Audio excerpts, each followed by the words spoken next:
तारा नाम की एक बूढ़ी औरत अपनी 5 बहू के साथ एक ही घर में रहा करती थी। पर ये क्या, 5 बहू होने के बाद भी तारा खुश नहीं थी। ऐसे ही एक दिन तारा सुबह उठकर भक्ति पूजा में लीन होती है कि तभी उसकी बहू प्रार्थना आती है। और जब तारा मंदिर में प्रार्थना का बैकलेस ब्लाउज देखती है तो प्रार्थना से बोलती है, प्रार्थना बहू, तू यहाँ प्रार्थना करने आई है या भगवान को पटाने? सासू माँ कैसी बातें कर रही हैं? अब मैं घर के मंदिर में आई हूँ, आपके साथ पूजा में खड़ी हूँ, तो जाहिर सी बात है ना कि मैं यहाँ भगवान से प्रार्थना करने आई हूँ कि आपको जल्द ही सद्बुद्धि मिल सके। मेरा मतलब है सद्बुद्धि मिल सके। तेरा क्या मतलब है वो सब मैं अच्छे से समझ रही हूँ। चल अब आरती का समय हो चुका है, आरती कर। और मेरी वो चारों बेशरम बहुएं कहाँ हैं? अब तक यहाँ आरती में नहीं आई। कहने को तो इनका नाम आरती, प्रार्थना, भक्ति, पूजा, भावना, ये सारे इनके नाम हैं, लेकिन इनके अंदर पूजा, प्रार्थना, भक्ति, भावना ये सारी चीजें छोड़कर सिर्फ और सिर्फ बेशरम पंक्ति भरी पड़ी है। क्योंकि तारा पुराने ख्यालातों वाली सास थी और उसकी उम्र भी हो चली थी, इसलिए तारा हर छोटी छोटी बात पर अपनी बहुओं पर नाराज हो जाया करती। तारा के हिसाब से छोटे कपड़े या पार्टी करना, घर से बहुओं का बाहर जाना, ये सब कुछ एक बेशर्मी थी। पर बेचारी तारा करती भी तो क्या, बूढ़ी होने की वजह से वह अपनी बहुओं पर अपनी नहीं चला पाती थी। अब जैसे ही तारा आरती करनी शुरू करती है कि तभी वहाँ उसकी चारों बहुएं आ जाती है और आरती आते ही फोन में रोक भजन चला देती है। अरे ओ बेशरम आरती बहू, कम से कम अपनी ना सही लेकिन अपने नाम की तो इज्जत कर ले। मुझे मुंह से आरती करने की आदत है भगवान की। आरती उतारने के लिए मुझे तेरे फोन या फिर तेरे इस रॉक भजन की जरूरत नहीं है, इसीलिए चुपचाप मुंह बंद कर ले। क्या माँ जी, आप हर समय हम पांचों पर गुस्सा होती रहती हैं और हम पांचों को बेशरम बेशरम बोलती रहती हैं। पूजा का समय हो गया है, आप पूजा पर ध्यान दीजिए ना। मेरा मतलब है भगवान की पूजा पर, मुझ पर नहीं। पूजा बहू, मेरा पूरा ध्यान भगवान की पूजा पर ही रहता है, तेरी तरह नहीं कि लोगों की अटेंशन पाने के लिए हीरोइन बनकर उनके सामने आ जाऊं। माँ जी, आप शायद ये भूल रही हैं, मैं एक मॉडल हूँ और पहले से ही मेरे कई सारे फैंस हैं। हाँ माँ जी, पूजा दीदी बिल्कुल सही कह रही हैं। उनमें से मैं भी एक फैन हूँ उनकी। जब मुझे पता चला कि मैं पूजा दीदी की देवरानी बनने जा रही हूँ, तब तो मेरी खुशी का कोई ठिकाना ही नहीं था। क्यों नहीं भावना बहू, पूजा बहू को देखकर तेरी सारी भावनाएं निकल गई होंगी, इंस्टाग्राम की जैसे पोस्ट निकलती है। इस तरह से तारा अपनी 5 बहुओं को सुनाकर पूजा करने चली जाती है। ऐसे ही कुछ दिन बीत जाते हैं और घर में तारा कीर्तन रखवाती है। कीर्तन में गली की सारी औरतें आती है। गली की सारी औरतें तारा की बहुओं को देखती है। तारा की किसी बहू ने बैकलेस ब्लाउज पहना था, तो किसी ने स्लीवलेस सूट, तो किसी ने क्रॉप टॉप और स्कर्ट, तो किसी ने जीन्स। तारा की बहुओं का ये रूप देख गली की औरतें तारा पर हंसने लगती है और उसमें से एक औरत तारा से बोलती है, तारा बहन, तुम सही बोलती हो। तुम्हारी 5 बहू बेशर्म हैं। जिस बुढ़ापे में सास बहू के सहारे रहती है और यह सोचती है कि उसके जाने के बाद उसके घर की जिम्मेदारियां उनकी बहुएं उठाएंगी, वहीं तुम्हारे घर की बहू तुम्हारी इज्जत को रोड पर ला रही है। सही कह रही हो बहन तुम, पर तारा बहन अब कर भी क्या सकती है? उम्र हो चली है और 5 बेटे विदेश में कमाई कर रहे हैं, उनको क्या फर्क पड़ता है? उनकी बीवी कोई भी गुल खिलाए। आंटी जी, आप हमारी गली की हैं, कीर्तन में आई है, इसीलिए हम आपको थोड़ी इज्जत देकर बोल रहे हैं। आपकी जगह कोई और होता तो प्यार से नहीं समझाते। और ये ताने ना अपनी बहू को जाकर देना। और रही माँ जी की बात, तो वो हमें बेशरम बोले, नालायक बोले, वो हमारी सास है, हमें कुछ भी बोल सकती है। सही कह रही हो प्रार्थना दीदी। और आंटी जी, आप कीर्तन के लिए आई तो कीर्तन कीजिए ना, हमारे कपड़े क्यों उतार रही हो? और आप तो वही हो ना जिनकी बहू अभी कुछ दिन पहले भाग गई है, पर वो तो घूंघट में रहा करती थी ना। तारा की बहुओं की बात सुनकर कीर्तन में आई सभी औरतों का मुंह बंद हो जाता है और वो सभी चुपचाप कीर्तन करने लगती है। ऐसे ही कुछ दिन बीत जाते हैं और एक दिन तारा की तबीयत खराब हो जाती है, जिस वजह से तारा अपने कमरे में आराम कर रही होती है और तारा की 5 बहुएं घर का काम। तभी अरविंद नाम का एक व्यक्ति तारा के घर आता है और तारा की पांचों बहुओं को काम करता देख उनसे बोलता है। क्या बात है, आज तारा बहन की पांचों बेशर्म बहुएं काम कर रही हैं। खैर ये देखकर अच्छा लगा, पर अगर तुम पांचों अपना ओढ़ावा पहनावा थोड़ा ठीक कर लेती तो देखने में थोड़ी संस्कारी बन जाती। अंकल जी, आपको ना औरत होना चाहिए था, क्योंकि जिस तरह की आपकी हरकतें हैं ना, ऐसी हरकतें औरतों की होती हैं। हम ये कहना चाहते हैं कि आपको हम पांचों को बेशरम कहना शोभा नहीं देता, क्योंकि आप खुद बेशरम हैं।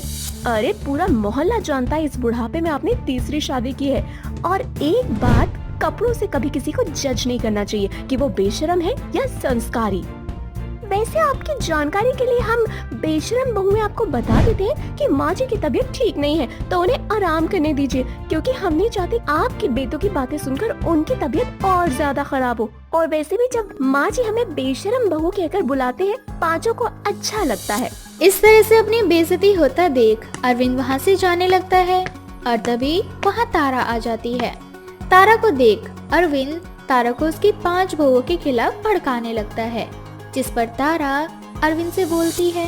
भाई साहब, मैं अच्छे से जानती हूँ कि आप यहाँ पैसों के लिए आए हैं, और हाँ, मैं कल आके आपको आपके पैसे दे जाऊंगी। और एक बात हमेशा याद रखना, मैं अपनी पांचों बेशरम बहुओं से बहुत प्यार करती हूँ, और मेरी बहुओं को बेशरम कहने का हक सिर्फ और सिर्फ मेरा है, ना कि आपका। और आपने मुझे बहुत ही ज्यादा भड़का लिया मेरी बहुओं के खिलाफ जाकर। और वैसे भी मेरी बहुएं आजकल की बहू हैं, इसीलिए वो ऐसे कपड़े पहनती हैं और ऐसी सोच रखती हैं। वो आप लोगों की तरह बिल्कुल भी नहीं है। आज पहली बार तारा ने अपनी बहुओं की तारीफ करी थी। ये देखकर तारा की 5 बहुओं को बहुत अच्छा लगता है, जिसके बाद तारा को भी अपनी गलती का एहसास होता है और उसे समझ आ जाता है कि इंसान को समय के साथ बदलते रहना चाहिए। अब क्या था, तारा अपनी 5 बहुओं के साथ उन्हीं के रंग में ढल जाती है और खुशी से जिंदगी जीने लगती है। नीति अपने माँ बाप की इकलौती और बिगड़ी बेटी थी, जो छोटे कपड़ों में घूमा करती थी, साथ ही अपने बिगड़े दोस्तों के साथ नशे पते किया करती थी। और कभी कभी तो ऐसा होता था कि वो बिना अपने माँ बाप को बताए 2-2, 3-3 दिन घर से गायब रहा करती थी। ये सब देखकर एक दिन नीति के पिता नीति की माँ से बोलते हैं। कौशल्या, मैं तुम्हारी बेटी से परेशान आ चुका हूँ। अब मैंने ठान लिया है, जल्द से जल्द इस लड़की की शादी ऐसे घर में कराऊंगा जो एक संस्कारी परिवार हो। जब ये अपने ससुराल में जाकर साड़ी पहनकर घूंघट में रहेगी, तब इसे अक्ल आएगी। पर मुझे नहीं लगता कि नीति ऐसे घर में शादी करेगी। नीति शादी करेगी कौशल्या, क्योंकि उसे अमीर लड़का चाहिए और उसकी शादी अमीर घर में ही करूंगा।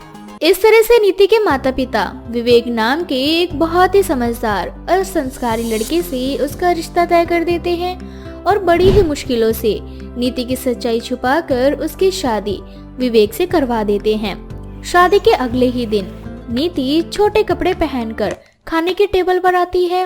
नीति के छोटे कपड़े देखकर नीति की सास कुसुम को बहुत गुस्सा आता है। बहू, क्या है ये सब? आज घर में तुम्हारा पहला दिन है, आज तुम्हारी पहली रसोई होनी थी और तुम खाने की टेबल पर ऐसे छोटे कपड़े पहन कर आ गई। तुम्हारे माँ बाप ने तुम्हें संस्कार नहीं दिए क्या?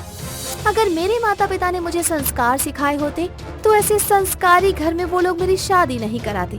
आप लोगों का नहीं पता, पर मैं तो ऐसे ही रहती हूँ और इसीलिए मैं ऐसे ही रहूंगी। अगर किसी को प्रॉब्लम हो तो वो इस घर से जा सकता है। बेशरम कहीं की, तुझे शर्म नहीं आती? हमारे ही घर में रहकर हमें ही घर से निकलने की बात कह रही है। अरे औरों के घर की बहुएं सुबह उठकर घर में पूजा पाठ करती हैं, पर मेरी बहू तो घर में आकर बेशरम वाली बातें कर रही है। अब क्या कर सकते हैं मम्मी जी? अब जो हूँ जैसी हूँ, मैं ही इस घर की बहू हूँ और ये घर मेरे पति के नाम से है ना। अगर आप लोग चाहते हैं कि मैं आप लोगों को इस घर में रहने की जगह दूं, तो आप मेरे हिसाब से ढल जाइए। इस तरह से नीति ब्रेकफास्ट करके चली जाती है और जब ये बात विवेक को पता चलती है तो विवेक कमरे में जाकर नीति से बोलता है। तुम इतनी बेशर्म हो, मैंने कभी नहीं सोचा था। अरे तुम्हारे माँ बाप ने मुझसे कहा कि हमारी बेटी सुधर जाएगी, बस उसे थोड़े प्यार की जरूरत है। मैंने इसीलिए तुमसे शादी करी, पर मुझे नहीं पता था कि तुम इतनी बेशर्म हो कि शादी के अगले दिन ही अपनी हरकतें दिखानी शुरू कर दोगी। अब पता चल चुका है ना, तो प्लीज अब लेक्चर मत दो और ये सोचो कि तुम सब मुझे कैसे झेल पाओगे। वैसे भी मुझे लेट हो रहा है, मैं अपने दोस्तों के साथ पार्टी करने जा रही हूँ। इस तरह से नीति किसी की कोई परवाह किए बिना अपने दोस्तों के साथ पार्टी करने के लिए निकल जाती है और अगली सुबह नशे की हालत में घर आती है। नीति की यह हरकतें देखकर कुसुम को बहुत गुस्सा आता है, पर वह चाहकर भी कुछ नहीं कर पाती। अब इसी तरह से कुछ दिन बीत जाते हैं और नीति अपनी बेशर्मी की सारी सीमाएं लांघ जाती है। ऐसे ही एक दिन घर में कुछ पड़ोसन आती हैं और नीति को छोटे कपड़े और नशे की हालत में सोफे पर सोता देख कुसुम की एक पड़ोसन उससे बोलती है, अरे कुसुम बहन, तुम्हारे बेटे की शादी को कितने दिन हो गए, पर अब तक तुमने अपनी बहू की मुंह दिखाई तक नहीं करी। इसीलिए हमने सोचा कि हम तुम्हें याद दिलाने के लिए आ जाएं। पर यहाँ तो हम तुम्हारी बहू के मुंह के साथ और भी बहुत कुछ देख पा रहे हैं।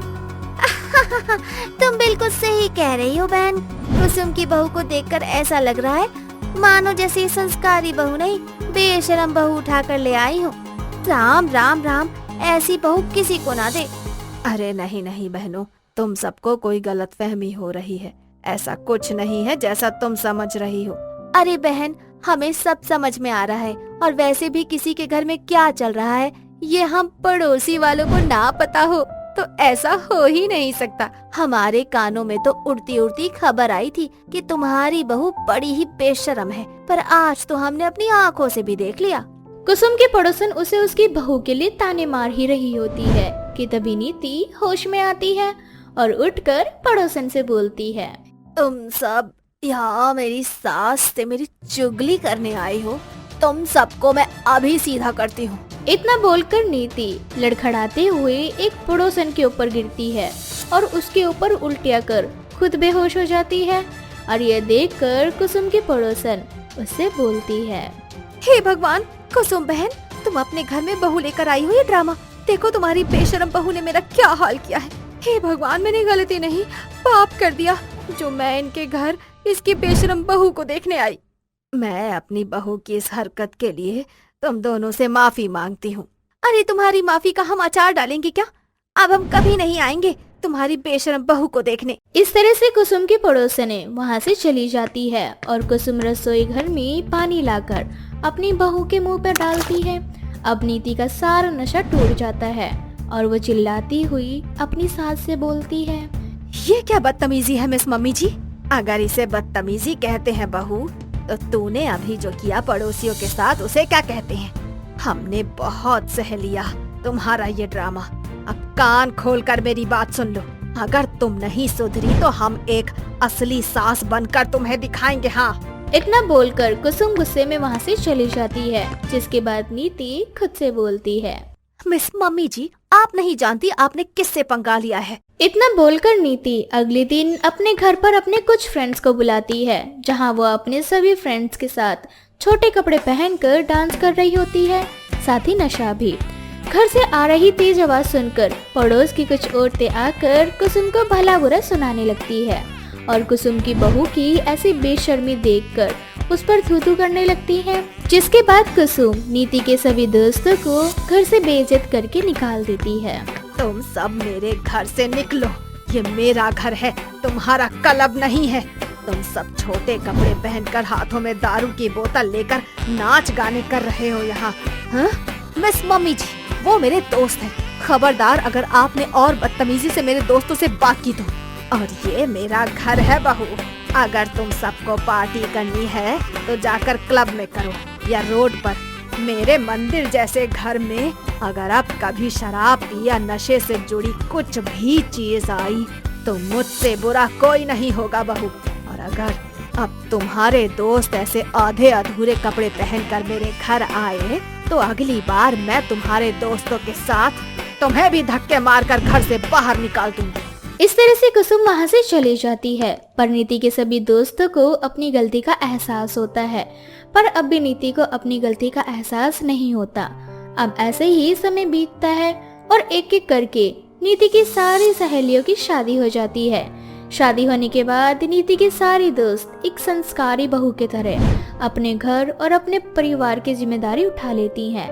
ये देखकर नीति अपनी दोस्ती से बोलती है, दिया, हम लोग आज की जनरेशन के हैं और तू इस जनरेशन में साड़ी, पूजा पाठ, सास, घर, पति, बच्चे, इन सबको संभाल रही है। हाँ नीति, शादी से पहले मैं आजाद थी, पर शादी के बाद मेरे ऊपर मेरे साथ साथ और भी कई लोगों की जिम्मेदारियां हैं, जिसे मैं बखूबी तरीके से उठाना जानती हूँ। और वैसे भी कहते हैं ना, जैसा देश वैसा भेष। और सच बताऊं, मुझे अब साड़ी, पूजा पाठ करना बहुत पसंद है। वैसे भी मैं हमेशा संस्कारी बहू बनकर रहना चाहती थी, तुम्हारी तरह नहीं जो अपने ही घर की इज्जत को रोड पर लाकर उसे बार बार तार तार करती है। दिया की बातें सुनकर उसे अपनी गलतियों का एहसास होता है और वो अपनी भूल सुधारने के लिए अगले दिन साड़ी पहनकर घर में सुबह सबसे पहले उठकर पूजा करती है। ये सब देखकर कुसुम को बहुत अच्छा लगता है और कुसुम नीति को माफ कर देती है, जिसके बाद नीति एक संस्कारी बहू की तरह अपने घर की सारी जिम्मेदारियों को बखूबी तरीके से उठा लेती है और उसे निभाती भी है। मंजोलिका चुड़ैल। राहुल नाम का एक लड़का कुछ गांव वालों को बेवकूफ बना रहा होता है और उनसे बोलता है, मैं गिनियास हूँ। भगवान ने मुझे अद्भुत शक्तियाँ दी हैं, जिसमें से एक है कि मैं भूतों को देख सकता हूँ, साथ ही उनसे बात भी कर सकता हूँ। अगर ऐसा है तो हमारी मौसी के ऊपर से भूत भगाकर दिखाओ। तो ठीक है, चलो अपनी मौसी के पास। अब राहुल उस व्यक्ति के साथ उसके घर जाने लगता है कि तभी रास्ते में एक औरत को देखता है जिसने काले कपड़े पहने हुए होते हैं और उसका पूरा मुंह बालों से ढका हुआ होता है। उस औरत को देखकर वो लड़का बिना कुछ बोले डर कर वहां से भाग जाता है। राहुल हंसते हुए बोलता है, ओह, तो ये है तुम्हारी मौसी। इतना बोलकर राहुल जैसे अपने बगल में देखता है तो वो देखता है कि वो आदमी वहां से भाग चुका है। जिसके बाद राहुल उस चुड़ैल से बोलता है, बेचारा डर कर भाग गया। बहुत जल्द तुम भी भागने वाले हो, क्योंकि मैं एक चुड़ैल हूँ। अच्छा, तो तुम चुड़ैल हो। ठीक है, फिर मैं भी अमिताभ बच्चन हूँ। हाँ। देखो, मैं बहुत अच्छे से जानता हूँ चुड़ैल के पैर उल्टे होते हैं, तुम्हारे पैर तो सीधे हैं। राहुल बोल ही रहा होता है कि तभी वो चुड़ैल अपने पैरों को उल्टा कर लेती है। ये देखकर राहुल डर जाता है और वहां से भागने लगता है और भागते हुए खाई के पास पहुंच जाता है। अब राहुल उस खाई में गिरने ही वाला होता है कि तभी वो चुड़ैल राहुल को बचा लेती है और वहां से जाने लगती है। जिसके बाद राहुल के अंदर से सारा डर निकल जाता है और वो चुड़ैल से बोलता है, कौन हो तुम और तुमने मुझे क्यों बचाया?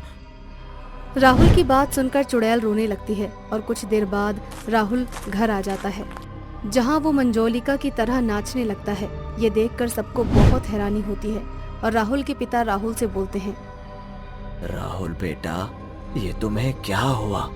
ये तुम कैसी हरकत कर रहे हो? मुझे कुछ नहीं हुआ पापा, मैं तो बस भाभी की तरह नाचने की कोशिश कर रहा था। क्यों भाभी, आपको पसंद है ना बंगाली गाने पर नाचना?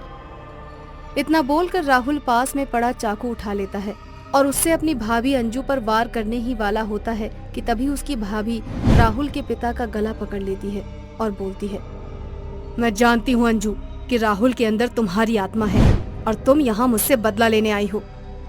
इतना बोलकर ही राहुल शांति से बैठ जाता है और पीछे से चुड़ैल उसके सामने आ जाती है। जिसके बाद राहुल अपनी भाभी से बोलता है, भाभी, अंजू नाम आपका है, इस चुड़ैल का नाम तो मंजुलिका है ना? या यूं बोलूं कि आपका नाम मंजुलिका और आपने अपनी बहन अंजू को मंजुलिका का नाम दे दिया।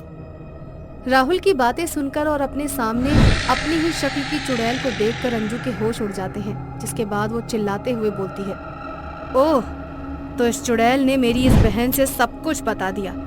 अब जब तुम्हें सब कुछ पता ही चल गया है तो सुन लो, कौन हूँ मैं और मैंने ये सब क्यों किया। फ्लैशबैक। मंजोलिका अमेरिका से पढ़ाई करके बंगाल यानी अपने घर आती है, जहां उसको पता चलता है कि उसकी जुड़वा बहन अंजू की बहुत जल्द शादी है और अब वो उसके पति की फोटो देखती है। और जब उसे अपने जीजू के बारे में पता चलता है तो उसको अपने जीजू से ही प्यार हो जाता है। और शादी के कुछ दिन पहले मंजोलिका अपने पिता से कहती है, पापा, आपने हमेशा मुझे खुद से दूर रखा और हमेशा दीदी को ज्यादा प्यार किया। आज मैं चाहती हूँ कि आप जिस लड़के से दीदी की शादी करवा रहे हो उससे मेरी शादी करवा दीजिए। तो ये क्या बोल रही थी मंजुलिका? ये लड़का तेरी बहन से प्यार करता है? बहुत जल्द अंजू की शादी उसी लड़के से होगी। मैंने तुझे खुद से दूर रखा, अमेरिका में तुझे पढ़ाया। मुझे लगा तू हमसे दूर रहेगी तो तू सुधर जाएगी और तुझे अपने की समझ होगी, पर नहीं, आज भी पागल की पागल ही है। अरे जब तूने बचपन में अपनी बहन को छत से धक्का मारा तो उसके कहने पर मैंने तुझे माफ किया। तूने चोरी की पर मैंने तुझे बच्चा समझकर फिर माफ किया। अंजू की सारी खुशियां तेरी झोली में डाल दी, उसकी जगह पढ़ाई करने तुझे भेज दिया। आज उसकी वजह से तुझे ये सरकारी नौकरी मिली है और तू मुझे बोल रही है कि मैं उसकी जिंदगी का सुहाग तुझे दे दूं। ये मुझसे नहीं होगा मंजुलिका। इतना बोलकर उसके पिता वहां से चले जाते हैं, जिसके बाद अंजू ब्लैक मैजिक यानी कि काला जादू सीखती है, पर फिर भी अपनी बहन की शादी को नहीं रोक पाती क्योंकि उसके पिता मंजोलिका को काला जादू करते हुए देख लेते हैं। पर उसके पिता ये बात किसी को नहीं बता पाते क्योंकि मंजोलिका अपने पिता को मार देती है और अपने पिता की लाश से बोलती है, अगर आपने मेरी बात मान ली होती पापा तो आज आप जिंदा होते, और मेरी वो जुड़वा बहन भी, क्योंकि बहुत जल्द मैं उसको भी मारने वाली हूँ ताकि आप अकेले ऊपर भगवान के पास ना रह सकें। आपकी बेटी आपको कंपनी देने आ रही है पापा। मैं जानती हूँ पापा, पर मैं क्या करूँ, मैं मजबूर हूँ। मुझे वो लड़का बहुत पसंद है, पर अब वो मेरी बहन का पति है और मैं ये सब नहीं देख पा रही हूँ, इसीलिए मुझे ये करना ही पड़ रहा है। आखिर अंजू मरेगी तभी तो मैं उसकी जगह ले पाऊंगी, उसके पति के साथ अंजू बनकर रहूंगी। इतना बोलकर मंजोलिका अपनी बहन के पास जाती है और उसको घर से बाहर बुलाती है।